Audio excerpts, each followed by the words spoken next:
Premium sustain कर रहा है। देखो निफ्टी में एक अच्छा वैल्यू एरिया बन चुका है। अगर ये प्रीमियम यहाँ पे सस्टेन करता है और इस जोन को अगर ट्रेंड लाइन वैल्यू एरिया को निकाल रहा है तो मैं इसमें स्कैल्प प्लान करूँगा, वो भी कितनी क्वांटिटी से, 75 क्वांटिटी से इसमें स्कैल्प अपन प्लान करेंगे। एंटर कर लिया मैंने, ठीक है। अगर ये सस्टेन करेगा तो इसमें थोड़ी सी क्वांटिटी और ऐड कर देंगे, क्योंकि एक्सपायरी को गामा ब्लास्ट भी मिल सकता है अपन को। यहाँ पे देखो निफ्टी खुला ही आज कितना परसेंट डाउन है, लगभग 1 से 1.5% डाउन, 1.25% नीचे खुला है कैप डाउन। और एक अच्छा जोन बना चुका है मार्केट में। निफ्टी यहाँ पे कम्प्लीटली सपोर्ट ले चुका है और एक अच्छा ट्रेंड लाइन वैल्यू एरिया है वो बना चुका है। ट्रेंड लाइन वैल्यू एरिया मतलब बायर सेलर का एक जोन है जिसको अपन ट्रेंड लाइन से फाइंड कर रहे हैं।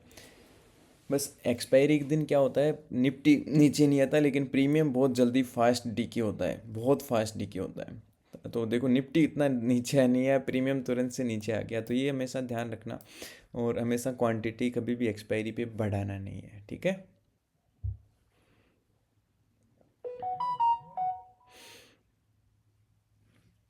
कई क्या होते हैं सस्ते प्रीमियम देख के, सर नॉर्मली 200 के प्रीमियम मिलते हैं, आज 100 रुपये के मिल रहे हैं। मैंने इन द मनी प्लान किया है डेल्टा और गामा दोनों को कैच करने के लिए, ये ध्यान रखना, ठीक है।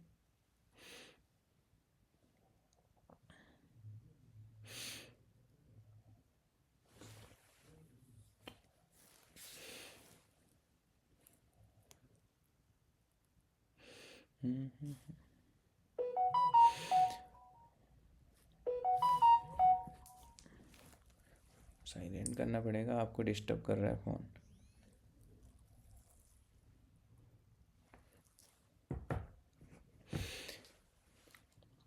निफ्टी का एरिया है वो बन चुका है। निफ्टी देखो पहले भी यहाँ से जब यहाँ आया ना, वापस घूम के यहाँ आया, तो इस लो को मतलब इस स्विंग को नीचे ब्रेक नहीं कर पाया और ये कंटिन्यूस जो इसका सपोर्ट लेवल था वो मजबूत हो गया था।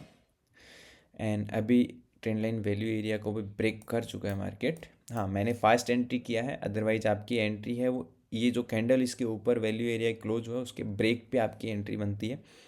लेकिन if you will fast enter then you capture more points and fast SL, मतलब आपका जल्दी से एसएल भी होगा तो जल्दी से टारगेट में मिलेगा, ठीक है। चलो अच्छा ब्लास्ट आ गया है। अपना जो टारगेट है वो अभी 10 पॉइंट तो अपन को मिल रहे हैं, लेकिन अपन कोशिश करेंगे कि 20 पॉइंट कैप्चर करने की कोशिश करें, क्योंकि ऑलरेडी अपन ने यहाँ पे जो एसएल है वो भी यहाँ पे 10-15 पॉइंट का देखा है, ठीक है। तो जितना एसएल देखा है उससे डबल हमेशा टारगेट करने की कोशिश करो, नहीं तो एसएल होता है कोई दिक्कत नहीं, होने दो। एसएल से कभी डरना नहीं है। जहाँ टारगेट तक जाके मार्केट वापस रिवर्स कर गया, लेकिन रिस्क रिवॉर्ड रेशियो को कभी नहीं भूलना है आपको, क्योंकि रिस्क रिवॉर्ड रेशियो से ही पैसा बनेगा।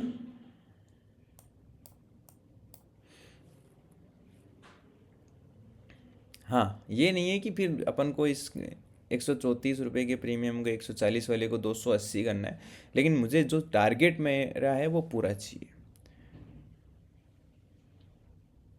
As a discipline trader. क्योंकि जब अपन लॉस देते हैं तो पूरा देते हैं, तो टारगेट भी क्या चाहिए अपन को, हमेशा पूरा चाहिए।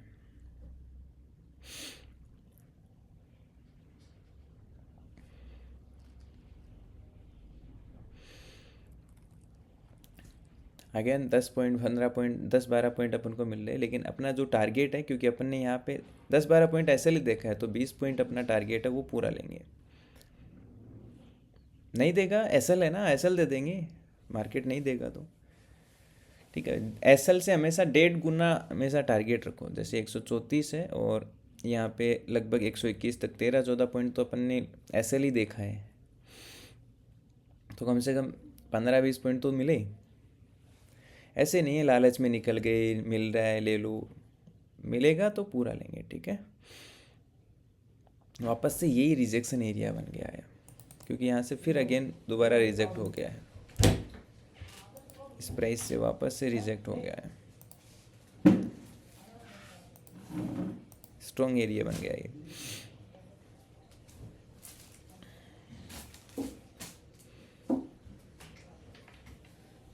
जंप चाहिए अपन को। देखो निफ्टी है वो कंटिन्यूस जंप दे दिया, देखो इसने back to back 3 green candles के साथ जंप दिया, लेकिन प्रीमियम है एक्सपायरी की वजह से नहीं दे रहा है। एक्सपायरी को अगर बड़ा मोमेंट नहीं आता है ना, तो आपको क्या प्रीमियम डीके खा जाता है। आपको गामा ब्लास्ट चाहिए एक्सपायरी के दिन, और वो आएगा तभी आपको ब्लास्ट मिलेगा।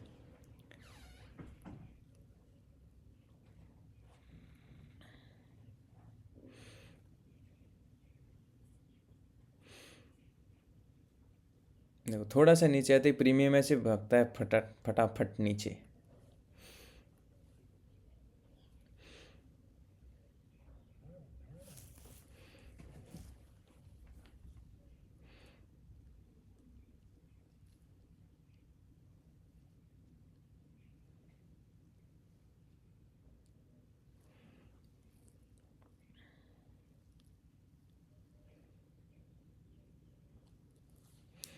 बस इस प्रीमियम डीके का मज़ा सिर्फ हेजिंग में ज़्यादा अच्छा मिलता है, इतने में प्रॉफिट कैच हो जाता है।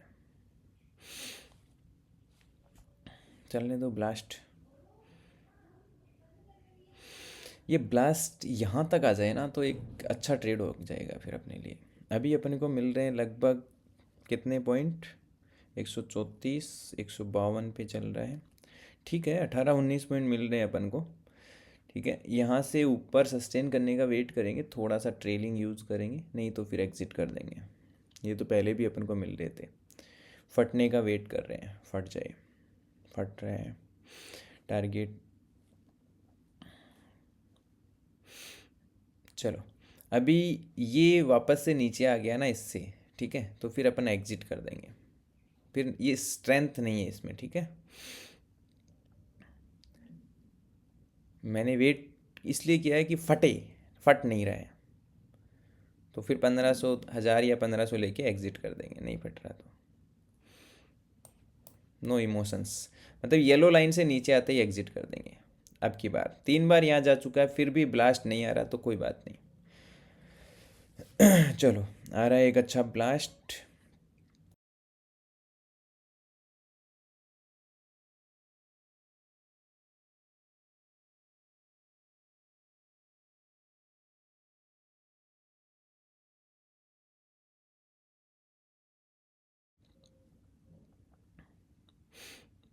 यहाँ पे और रुका तो अपन एग्जिट कर देंगे। सस्टेन करने का वेट, मतलब ऐसे नहीं कि नीचे आ गया तुरंत एग्जिट कर दिया।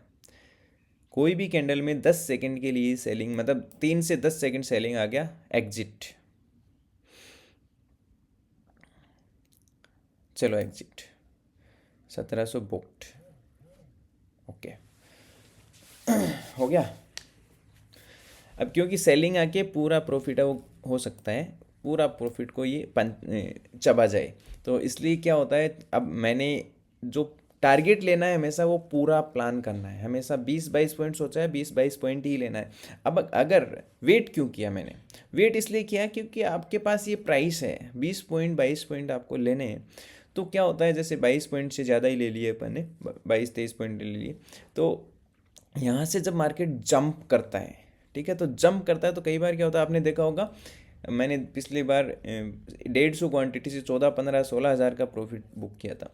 क्यों? क्योंकि उसमें क्या सेलिंग आई नहीं, सीधा मार्केट है 200 पॉइंट मूव कर गया, तो उसको आपको पचाना पड़ता है। लेकिन ये वेट नहीं कर सकते, अगर ये सेलिंग कैंडल नहीं आता ना, ये पहले, अभी तो ये वापस ग्रीन में क्लोज हुआ है, लेकिन ये सेलिंग नहीं आता ना, तो मैं पूरे ब्लास्ट को एंजॉय करता अगर ये यहाँ तक जाता। लेकिन एक बार अगर आपने डिसाइड कर लिया कि यहाँ मुझे एग्जिट करना है, फिर कोई लालच नहीं होना चाहिए, तुरंत आपका बटन पे क्लिक होना चाहिए और एग्जिट कर देना चाहिए। कभी भी हाइपोथेटिकल सिचुएशन में नहीं जाना चाहिए, क्योंकि ऑलरेडी आपके प्रॉफिट और ट्रेल प्रॉफिट दोनों मिल चुके हैं। अगर भागना होता है, गामा ब्लास्ट देना होता है, तो फटता है प्रीमियम, ठीक है, इतनी देर रुकता नहीं है स्कैल्पिंग के अंदर, फटेगा वो। अब हो सकता है मैंने जहाँ एग्जिट किया उसके बाद ही फटे। कल भी मेरे को एक ट्रेडिंग फैमिली के मेंबर पूछ रहे थे कि सर मैं ये प्रॉफिट तो ले लेता हूँ, और जैसे मैं जहाँ पे एग्जिट करता हूँ प्रॉफिट बुक करता हूँ, और वहीं से वो फट के मार्केट ऊपर चला जाता है, ठीक है, मतलब मेरा 3000-4000 प्रॉफिट बुक होता है और उसके बाद में वो फिर वहाँ से बहुत ऊपर चला जाता है, तो इससे कैसे बचे। तो इससे बचने का और कोई तरीका नहीं है। जो आपने रूल फॉलो कर रखे हैं उसे फॉलो करो। क्यों? क्योंकि आपको जब प्रॉफिट का लालच आता है कि वो फटा देखो इतना प्रॉफिट हो जाता, तो आप सोचो उसी रूल की वजह से आप बचते भी हैं। हमेशा ही ध्यान रखना। क्यों? क्योंकि जहाँ पे आपने एग्जिट किया, दैट मीन्स आपने अपना डिसिप्लिन फॉलो किया और फिर वहाँ से मार्केट घूम के पूरा नीचे आ गया, तो उस दिन तो आपने नहीं सोचा यार देख मैंने अपने रूल को फॉलो किया तो देखो मैंने प्रॉफिट कैच किया, पूरा मार्केट घूम गया, तो उस दिन का आपने कुछ नहीं सोचा, वरना वो प्रॉफिट है वो लॉस में कन्वर्ट हो जाता है। तो ये सारी डिसिप्लिन से आती हैं। अगर भाग जाता है तो भागने दो, कोई दिक्कत नहीं है। अपन ने यहाँ एग्जिट किया है, यहाँ से 10 पॉइंट और ऊपर चल रहा है, 750 और मिल जाते, हो सकता है यहाँ से यहाँ प्रीमियम चला जाए, कोई बात नहीं, अपना टारगेट था वो अचीव हो गया। अब लड्डू नहीं खाने हैं, ठीक है। और लड्डू पूरे दिन खाएंगे ना अपन हेजिंग में। यहाँ पे देखो, लड्डू खाएंगे ना अपन पूरे दिन हेजिंग में खाएंगे यहाँ पर, ठीक है। यहाँ पे हेजिंग में खाएंगे मस्त तरीके से, पूरे दिन लड्डू खाएंगे, इंजॉय करेंगे इसके लड्डू को। और प्रीमियम ब्लास्ट भी कर चुका है, देखो प्रीमियम है जहाँ पे एग्जिट किया उससे ऊपर जा चुका है। लेकिन ये सब चीज़ें मैं नहीं सोचता, क्योंकि ये मैंने बताया था कि यहाँ तक है प्रीमियम आएगा, लेकिन प्रीमियम अपने एग्जिट करने के बाद में ब्लास्ट किया है। अब हो सकता है जहाँ पे एग्जिट किया अपन ने, यहाँ पे 160 में एग्जिट किया, ये 320 भी प्रीमियम हो सकता है। क्यों? क्योंकि मार्केट को आप देखोगे सिचुएशन को, वो इतना गैप डाउन खुला है। तो ये सारी सिचुएशंस पे कभी भी आप हाइपोथेटिकल नहीं सोचें।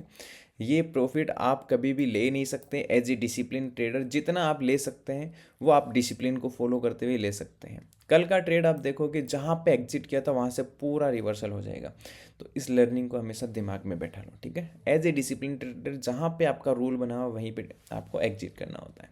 और एक और चीज़ मैं आप लोगों को बताता हूँ, ट्रेडिंग हमेशा जैसे आपने राइट टाइम पे एंट्री किया, यहाँ पे एंट्री किया, ठीक है। और जो न्यू लोग हैं वो हमेशा ध्यान रखें कहाँ कहाँ पे एंट्री करें। जब आपका trend line value area break होके ऊपर कैंडल क्लोज हो जाए उसके बाद ब्रेक हो तब एंट्री करें। जैसे यहाँ पे आपका सेटअप बन रहा है, वो ये बन रहा है कि ये कैंडल क्लोज हो गया, इसका ब्रेक इस कैंडल ने नहीं किया, हालांकि मैंने इस कैंडल पे एंट्री किया, लेकिन आपको एंट्री करना है कैंडल क्लोज के ब्रेकआउट के ऊपर।